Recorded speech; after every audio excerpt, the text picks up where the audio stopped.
Getting into a new anime is hard. And I say this in the most sincere way possible. I mean, you gotta ruffle up the courage to watch one of these things.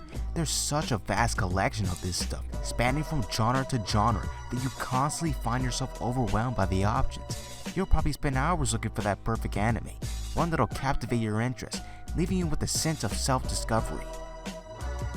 And when you actually watch it, this is shit. And this leads me to my main problem. Time wasting. I think any species that doesn't run on pure instinct can agree that the concept of wasting time is fucking horrendous. Nobody wants to do something, or in this context, wants something that probably won't satisfy them in the long run. And it doesn't only apply to watching lackluster anime. It corresponds to all types of media and entertainment. As human beings, we look towards these things in order to get some type of fulfillment out of it. Whether that be to laugh, or to cry, or just to feel something in general. We all need that emotional link between us and the show in order for us to be invested into whatever story it's trying to tell. But when that link isn't there, it leaves you with this empty feeling, making you question why you even started watching in the first place. And that's the feeling I had with most anime at the time. It wasn't because I didn't like anime. No, I adored shows like Dragon Ball Z and Naruto. But when it comes to watching anime outside those two, I'm lost. And yeah, I know there's an abundance of good anime out there. Trust me, my friends at the time wouldn't let me hear the end of it. But even with the recommendations, I could never really push myself to broaden my horizons. And in my mind, I was okay with that. I was okay with being stuck in a bubble of familiarity. Just because my friends enjoy that in one anime doesn't mean I'll enjoy it. What if I start watching and end up hating it? What if it doesn't click? What if it's all just a waste of time? Those would be the thoughts and anxieties that would cloud my mind for most of my life. However, this mindset would soon change when I was introduced to a show that would become one of my favorite animes of all time. And that anime was Yu Yu Hakusho. Whoa, hold on. That doesn't mean my relationship with the show didn't have a rocky start. My first real introduction to Yu Yu Hakusho started through my brother-in-law who, just like me, is an anime head. So from time to time we would occasionally sit and watch various anime together, most of the time being Naruto. And for a while that was our tradition, until one day my brother-in-law decided to watch something different. And it came without warning either, cause I sat down with the intention of seeing Naruto pop up on screen, but instead I see this green jumpsuit Yakuza fucker, and it baffled me for obvious reasons, but I'll move on from that. I later found out that my brother-in-law was watching throughout the latter half of the Dark Tournament saga. And you know what? I was gonna give him the benefit of the doubt. He's an anime veteran. He knows a lot more about the genre than I do, so he's bound to have found some type of masterpiece. So I decided I was gonna push through this. I was gonna drop all my skepticisms, all my phobias about watching new anime, and actually enjoy this show.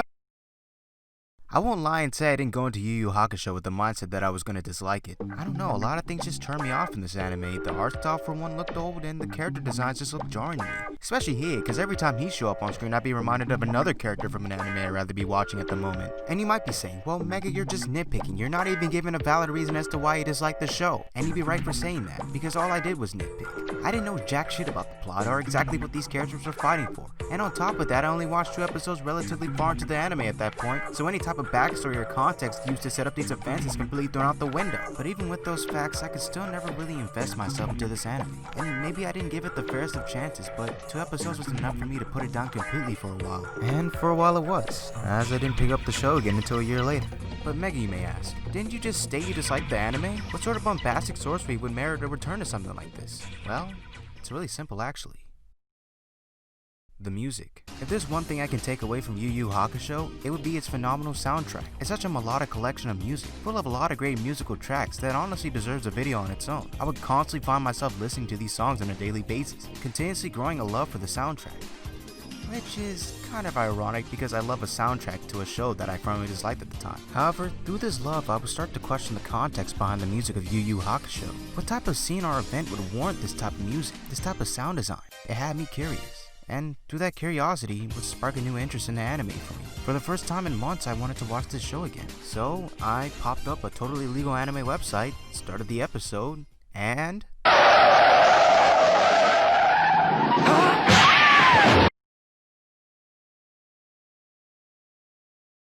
wow.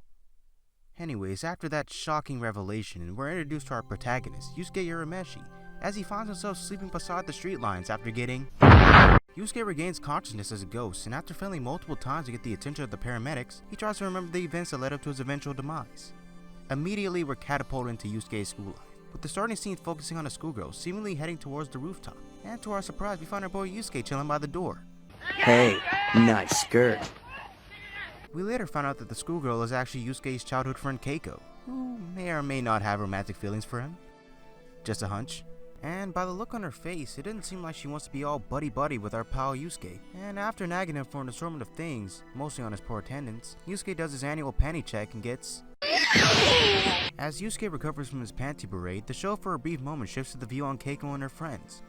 Which makes me wonder how this even correlates to what Yusuke is trying to remember. He's not even in the scene for this part. How is he able to remember something that he wasn't even present to experience in the first place? But you know what? I'll let it slide because it actually does dwell into the grand scope of how Yusuke's classmates perceive him. And judging on how Keiko's friends are hiding behind a wall looking terrified, I can safely say Yusuke's reputation isn't the greatest. Keiko's friends go on to express their concerns about Yusuke, even questioning why she would hang out with someone like him. But like I said before, Keiko's a childhood friend of Yusuke, so any kind of facade that he puts on is instantly broken down by her because she knows that man. But her friends continue to push on, claiming Yusuke's a gang leader, that he has goons ready to shoot on sight. And Keiko's over here like, if y'all don't release yourselves from this genjutsu Yusuke put y'all in? She then goes on to explain that Yusuke's bad boy nature is bullshit, and that he's actually a lot nicer than what he puts on. And you might think, well, with that surprising revelation, they don't really have a reason to be scared anymore, right? Wrong. Keiko's friends completely disregard her words, pretty much telling her that they know her childhood friend better than she does. Keiko, I think it's time for some new friends, because the ones you have right now are a special type of specimen. Leaving off from that, the episode shifts back to Yusuke, loitering around the school grounds, when he comes across two of his classmates talking over a situation that resulted in them acquiring a wallet. He just dropped it and ran. Well, what are you gonna do if Urameshi finds out you said that cousin stuff? He'll kill you! He'll spare me. That blockhead will probably think it's true. Hey, what's wrong? Right as Yusuke is about to catch two bodies, professional asshead Iwamoto comes in to save the day. And after a very brief examination of the situation, he comes to the conclusion that Yusuke is mugging his classmates. I see. Yusuke was beating you two up for your wallets. Typical scum behavior. Whatever! No good weeds like you should have been plucked a long time ago. You don't belong here. You shouldn't talk. It makes you sound stupid. You know, when I first saw this scene, I always wondered why Yusuke just didn't clear his name. But after rewatching this scene again, for the sake of this video, I can safely say Iwamoto's a dickhead that probably won't take anything Yusuke says as truth. Hopping back on topic, Yusuke makes his exit after supposedly getting kicked out by Iwamoto. But when he reaches the front gates, however, he's stopped by the president from Sonic X, Principal Takanaka. What? Give me a break, come on. I'm right, they look nearly identical. Also, I failed to mention this, but throughout the episode, starting from Keiko going up to the rooftop to when Yusuke gets kicked out, this man Takanaka has been blowing up the intercom all day calling for this man Yusuke. And in Yusuke's fashion, he claims he didn't hear it. But Takanaka was already seen through all that cap, and he was not having it. Grabs this man by the ear and forcefully pulls his ass back on school grounds. And just when you think Yusuke's beat, there's no way he's getting out of this situation, the unthinkable happens. It's just a toy, old man. The old dummy ear trick. Gets him every time. Yusuke leaves the school grounds and returns home, which wouldn't be my personal ditch spot, but okay, Yusuke, be bold, I guess. Yusuke meets his mom at home, and I'm over here thinking, yo, Yusuke's better get his ass beat. But this episode has already subverted my expectations so many times that I'm really ready for anything at this point. And what do you know, Yusuke doesn't get in trouble at all. In fact, it doesn't even seem like his mom cares that her son is ditching class. And yeah, I will comment that she does question Yusuke on his absence from school, but she isn't as pressed about it as other parents would be. Anyways, Yusuke explains to his mom that the only reason why he isn't present at school right now is because everyone pissed him off. And his mom is like, well, if you're not going to be useful at school, then you might as well be useful at a job. And that one fucking line, shakes Yusuke so much that he leaves the house in a fit of rage. I swear, could this day possibly get any stupider? Well, there's your answer, Yusuke. The head honcho of this ambush is revealed to be Kuwabara, and it looks like he's got one too many bones to pick with our boy Yusuke. But what Kuwabara didn't know is that he had crossed paths with a very pissed off Urameshi.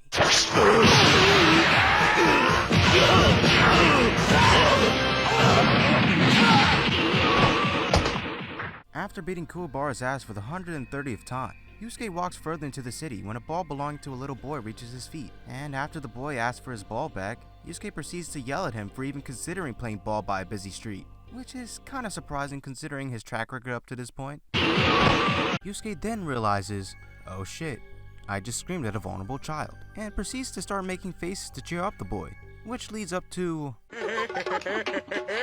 whatever that is, and leaves the boy with his ball, hoping that his short words left a lasting impact, and the boy kicks the ball into the street. I don't even want to explain this section. Just play the scene and get it over with. Hey! Hey, watch out!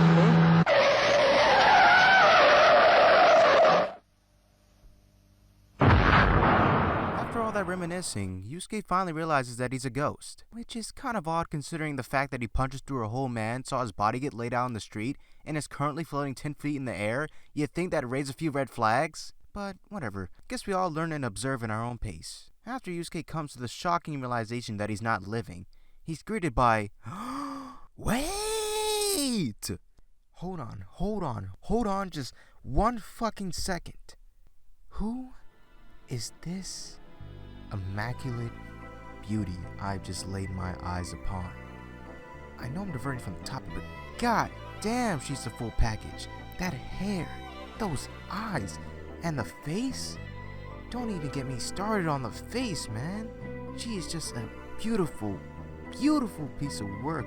If that's just waiting for me in the afterlife, then I don't think I want to live anymore. Anyways, the baddie reveals herself to be Botan, and she's pretty much the show's version of the Grim Reaper. A pretty girl like you? Please, you're no Grim Reaper. That's what I said. After Botan explains her mechanics, and outright exposing my mans, Yusuke insists on seeing if the boy's okay. But what he didn't know is that upon visiting the child, he would end up finding out the tragic truth about his death. You see, Botan explains to Yusuke that because of his bad and selfish nature, no one in Spirit World actually expected him to save the boy. And that's not all. No, that's not all. You're gonna get a kick out of this. You know how the car that was heading directly towards the boy, right? The car that was like inches away from fucking splattering him? You see, if Yusuke hadn't intervened, the car would have veered to the left, and the boy would have escaped with fewer injuries than he got when Yusuke saved him. Which means, Your death was a complete and utter waste! if that isn't the most goddamn bullshit written way to go, then I don't know what is. You're telling me that nobody in Spirit World predicted any of this? That they just went out on a whim and expected Yusuke to turn his cheek because of personality? Give me a freaking break. Anyway, after that very unfortunate and terrible turn of events, Botan gives Yusuke an ultimatum in the form of an ordeal that would grant him his life back. And it would seem everything works out. Yusuke gets his life back, everything goes back to normal. What could possibly go wrong? God damn it, Yusuke! I just offended your ass! I exposed Spirit World for their incompetence, and this is what you do to me! You fuck! You've just been given a once-in-a-lifetime opportunity that millions, no, billions of deceased people would kill for. Granted, they're dead, but still you get the point. People want that shit. But no, you'd rather be dead. Fuck you, Yusuke.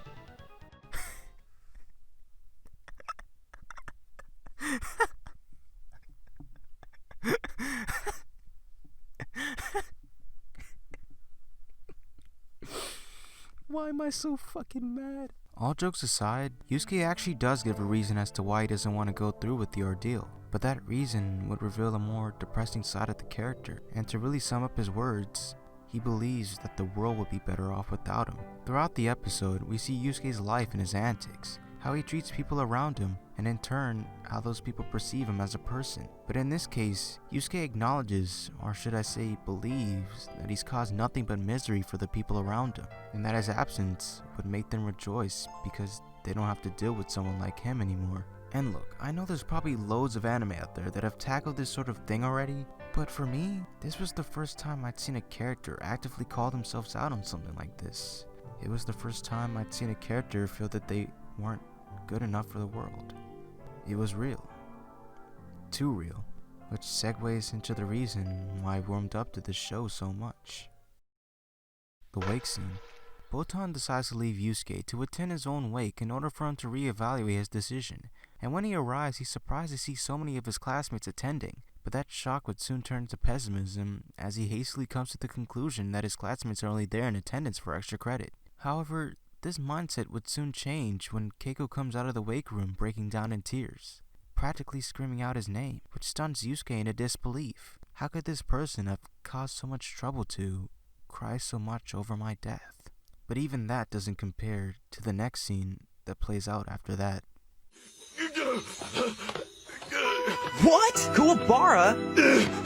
Damn you! You think you can just back out because you're scared! Kuwabara, this place is for mourning. I'm not gonna leave. Not until he comes out of here and lets me fight him. He can't do that. I'm gonna beat you down, you punk! You hear me? Who do you think you are, huh? Dirty punk! Who am I gonna fight now? Who am I gonna fight? He's gone. No! You're supposed to be here. For me. Come on, Kuwabara. Let's go. Sorry about all that. No!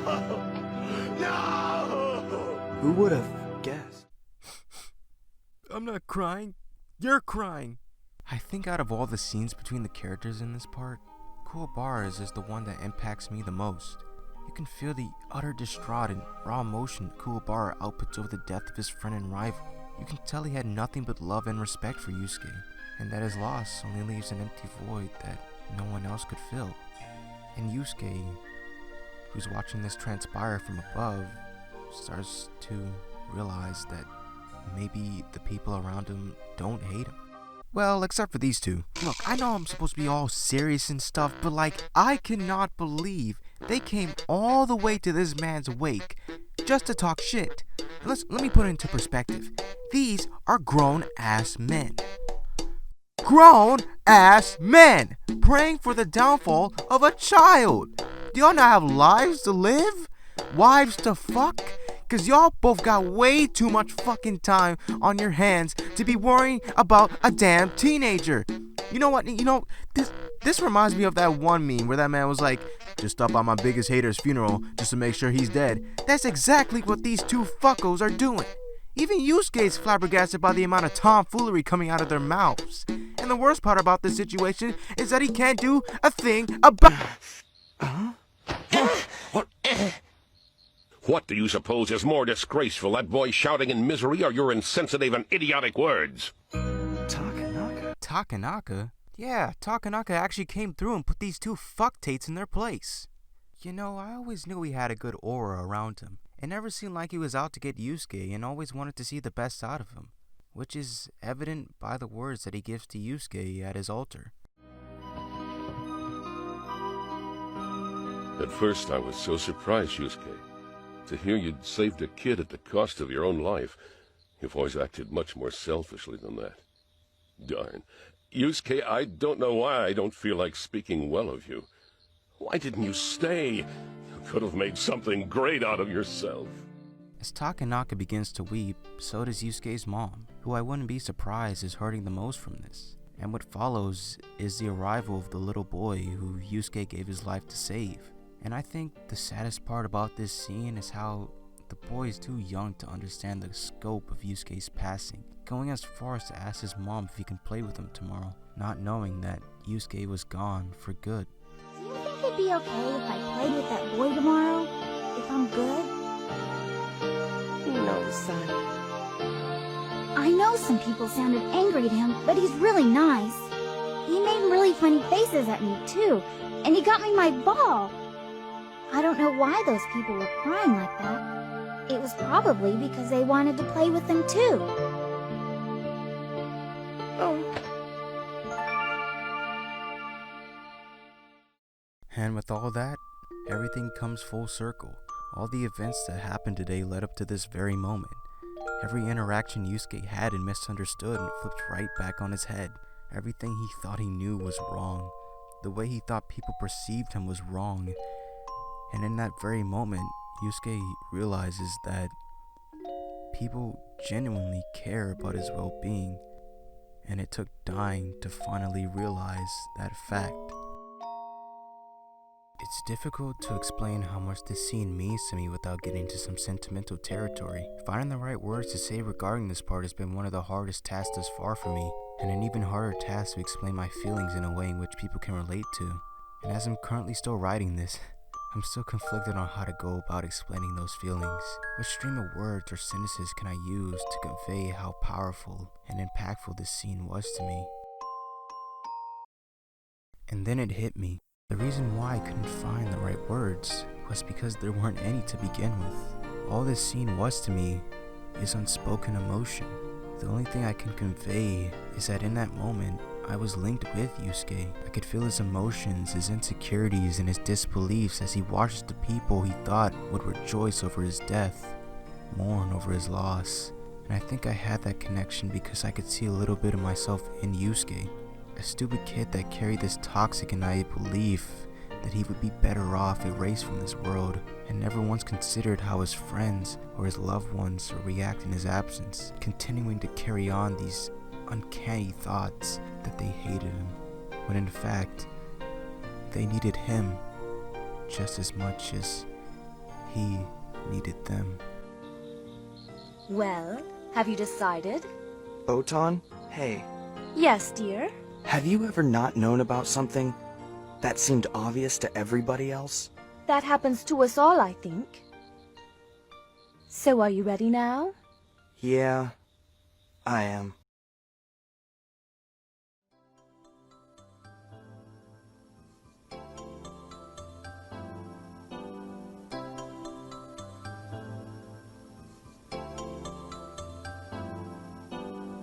I'm glad I gave this show another chance.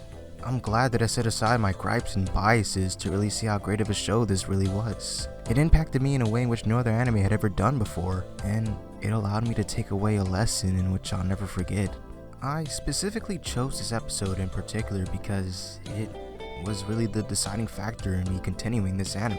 And for a pilot episode, it really did a good job in establishing the characters that would eventually become staples in the series. In one episode alone, we see Yusuke's outlook on life completely change. He finally realizes that his friends, his family, and even his teacher wants him back. And in that final moment, when Yusuke tells Botan that he wants to be alive, it made me want to see more of this story, more of this character, how he comes back to life, and how it eventually leads up to a fight with strong subs over here. Anyways, my final takeaway from this is, don't judge a book by its cover. Don't automatically assume an anime is terrible because of its outward appearance, or even because of a bad personal experience. I honestly believe if I hadn't given Yu Yu Hakusho the chance I gave it that day, then I don't think I'd be as open-minded to anime as I am in the present. And to anyone who's had the same viewpoints and experiences I had when it comes to watching new anime, or even a TV show for that matter, I'd say give it another look. And yeah, I know it might be difficult, and it might be a waste of time, and you might not even want to do it. But trust me when I say, you'll find something in that story to enjoy. I mean, if I can do it, then so can you. You just have to be willing to take that journey, regardless of its cons. And as I conclude this episode, younger me realizes that this is only the beginning of a long, driven-out journey through Yu Yu Hakusho. Okay, you can play the goddamn son of a gun!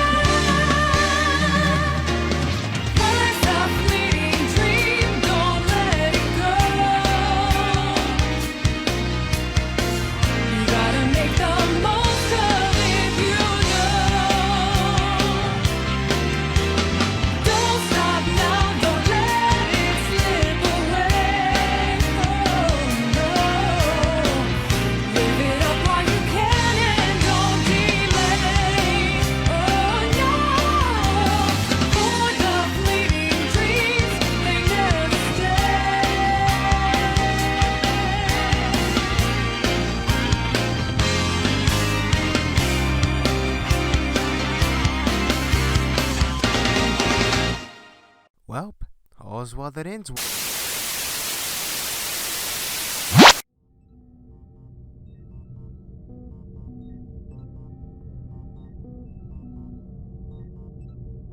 You know exactly why I'm here.